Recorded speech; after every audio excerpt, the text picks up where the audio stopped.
Twice exceptional, gifted students with disabilities. Twice exceptional students are those who meet the federal definition for gifted and talented, and who also have a cognitive, physical, behavioral, or emotional disability as defined by the Individuals with Disabilities Education Act. To gain a better understanding of what we mean when we say disabilities and gifted and talented, let's first take a look at the federal definitions of those terms. For the purpose of this presentation, when I say disabilities, I am referring to those cognitive, physical, behavioral, and emotional impairments that require an individualized educational plan, or IEP, and special education services as mandated by the Individuals with Disabilities Education Act, or IDEA 04. This includes specific learning disabilities, such as dyslexia, speech or language impairments, emotional disturbance, deafness and hearing impairments, orthopedic impairments or physical disabilities, other health impairments, which includes ADHD, and visual impairments. Now that we understand what we mean by disability, let's take a look at the federal definition for gifted and talented.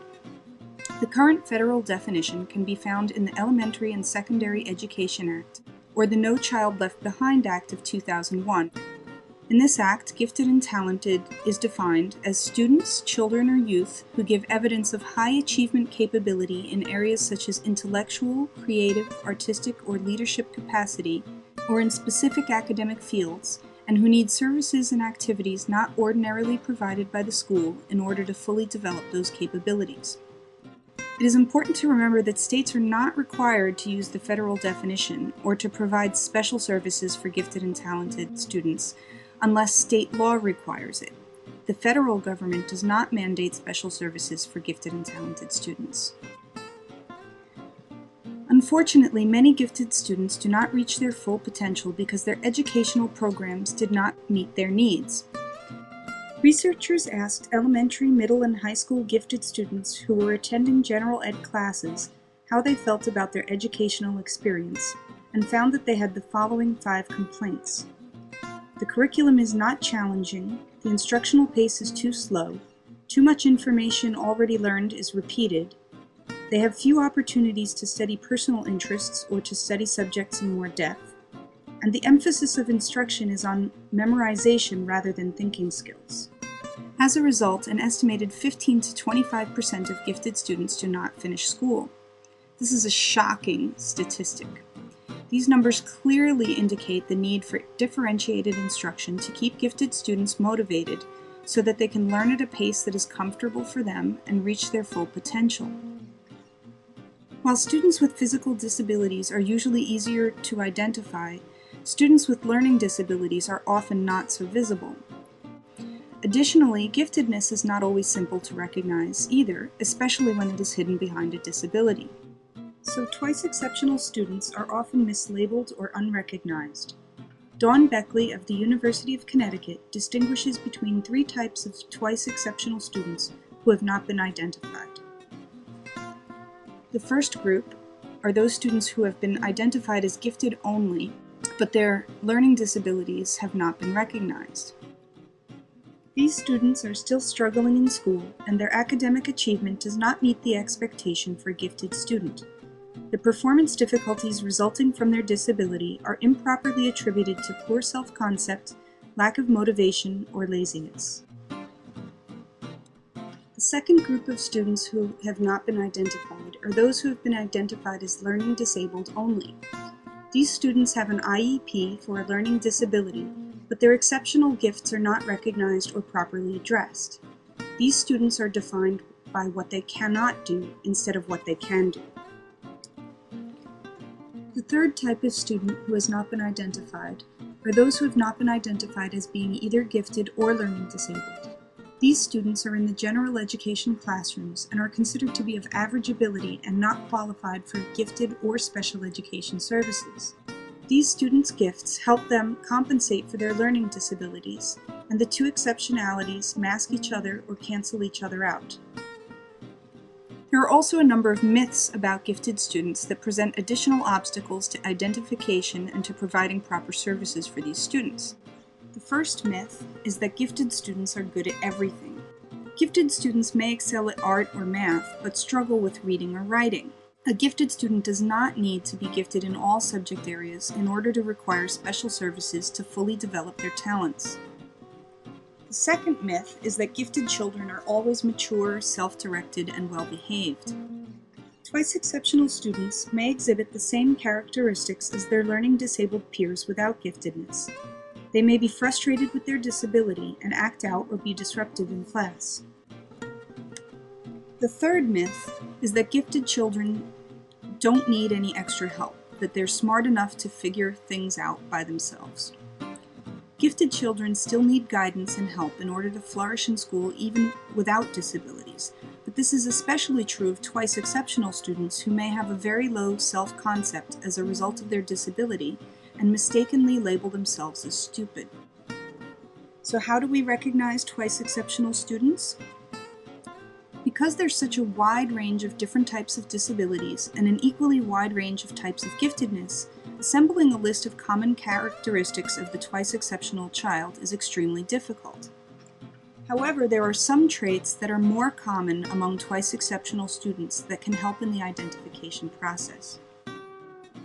Probably the most common attribute of twice exceptional students is that they have extremely uneven academic abilities. They may have noticeable discrepancies between verbal and nonverbal test scores. Twice exceptional students are also extremely sophisticated, perceptive, and insightful beyond their years. They may be exceptionally creative and have wide-ranging interests, and may excel at art, music, science, mathematics, mechanics, or technology. Twice exceptional students tend to have superior mathematical reasoning skills and high abstract reasoning ability. On the other hand, they may have auditory and visual processing problems, which results in handwriting that is illegible and refusal to do written work. They may have difficulty with rote memorization, spelling, phonics, and decoding words. And they may have an extensive and advanced speaking vocabulary, which is much more sophisticated than their written vocabulary. Twice exceptional students also often experience extreme frustration with school. They may be super sensitive and have emotions that overpower their reasoning. They are perfectionists and have unreasonable self-expectations. They also may have a lack of organizational and study skills, be inattentive in class, highly distractible, struggle with easy sequential tasks, and frequently not complete assignments. The process for identifying giftedness should follow many of the same procedures as the IEP process. It is important, however, that we assess them both for giftedness and for disabilities, so that we do not overlook the twice exceptional child. The evaluation for giftedness should consist of two types of assessments. The first type is formal assessments, such as individually administered intelligence tests, achievement tests, tests of aptitude and creativity. It's important to remember, however, that formal assessments tend to favor children from the dominant American culture and disfavor children of ethnic and linguistic minorities and children with disabilities. So in order to ensure that these gifted students are not missed, we should not rely solely on these formal assessments, but should also perform informal assessments. Informal assessments include evaluation of their creative products and schoolwork by experts or teachers, classroom observation, peer evaluations, interviews with parents, and auditions.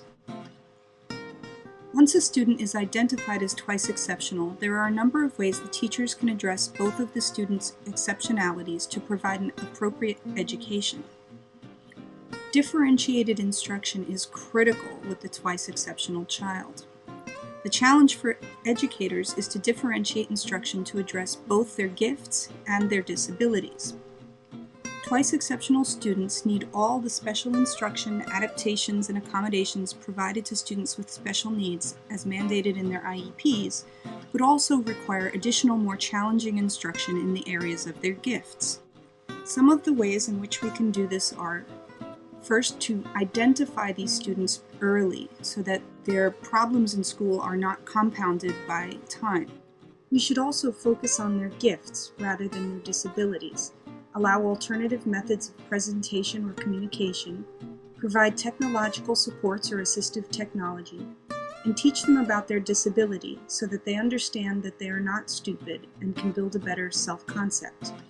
We can also allow them accelerated classes such as AP and honors courses, or allow them to skip grades.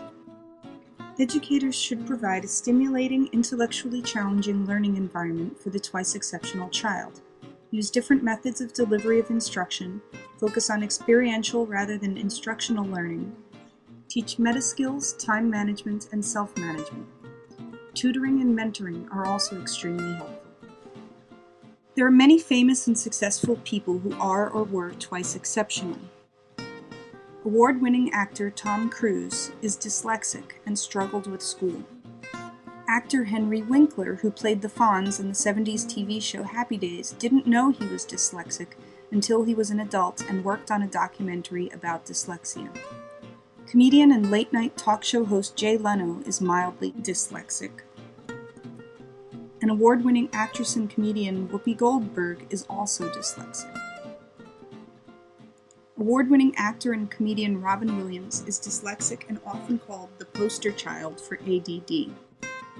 Stephen Hawking, a brilliant scientist, is known for his contributions to the fields of cosmology and quantum gravity, and his popular science book, A Brief History of Time, stayed on the British Sunday Times bestseller list for a record-breaking 237 weeks. He also has neuromuscular dystrophy. Finally, Thomas Edison was hearing impaired, lost almost all of his hearing at age 12, possibly due to scarlet fever or recurring middle ear infections during childhood. Over the course of his career, Edison patented 1,093 inventions, including the phonograph, the motion picture camera, and the incandescent light bulb. Although it is nearly impossible to make a diagnosis of a learning disability posthumously, the following people are believed by some to have had learning disabilities as well. Leonardo da Vinci was an internationally renowned inventor, scientist, engineer, architect, painter, sculptor, musician, mathematician, anatomist, astronomer, geologist, biologist, and philosopher. He is also believed by some to have had a number of learning disabilities, including dyslexia and attention deficit disorder. Some suggest that because he started many more projects than he ever completed, that he may have had attention deficit disorder. While the evidence for this is somewhat slim, there is stronger evidence that Da Vinci may have been dyslexic. His notes are often written backwards from right to left in a mirror image, which is a trait shared by many left-handed dyslexic people. In addition, some say the spelling errors in his manuscripts and journals demonstrated dyslexia-like language difficulties. Pablo Picasso is said to have been dyslexic. What is known for sure is that he left school at an early age, refused to learn math, and wanted to do nothing but paint. And finally, Albert Einstein, whose name has become synonymous with genius, hated school and disliked authority. He did poorly with rote learning, memorization, and simple mathematical calculations. His teachers said he was a slow learner who would never amount to anything and recommended that he attend a trade school. Some speculate that he may have been dyslexic or that he may have had autism or Asperger's syndrome due to his extreme preference for solitude, as well as his delayed speech and what some have called difficulty communicating. As a professor, he was a notoriously confusing lecturer. In Einstein's own words, "My passionate sense of social justice and social responsibility has always contrasted oddly with my pronounced lack of need for direct contact with other human beings and human communities. I am truly a lone traveler and have never belonged to my country, my home, my friends, or even my immediate family with my whole heart. In the face of all these ties, I have never lost a sense of distance and a need for solitude." It is of vital importance not only to identify, but to support and nurture the gifts of all students, including those who are twice exceptional, so that we may all reach our greatest potential. Can you imagine the world today without the contributions of these great thinkers? If you'd like to know more about twice exceptional children, the following resources can help you get started in your research.